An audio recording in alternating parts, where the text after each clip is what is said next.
Welcome to Man Does Tech, where I solve the problems you didn't even know you had. You start by confirming prerequisites: Android 8, 0 or newer, a working microphone, and updated Google App and Play services. Once done, open Settings and grant microphone and location permissions to Google. Next, go to System Languages and input Virtual Keyboard and ensure Google Voice Typing is enabled.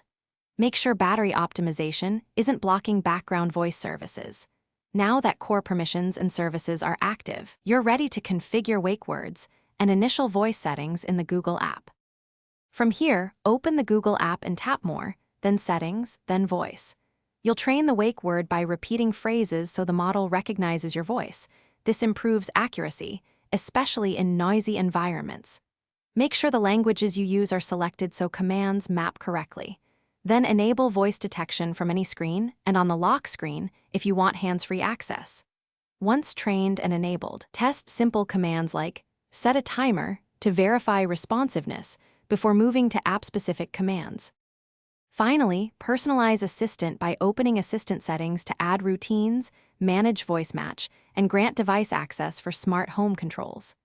If the Assistant is intermittent, disable battery optimization for the Google app so background listening remains active.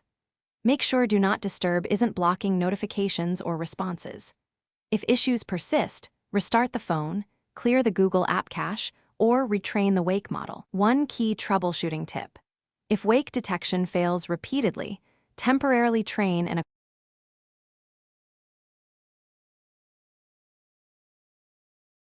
Thanks for watching. If you found this helpful, don't forget to like and subscribe.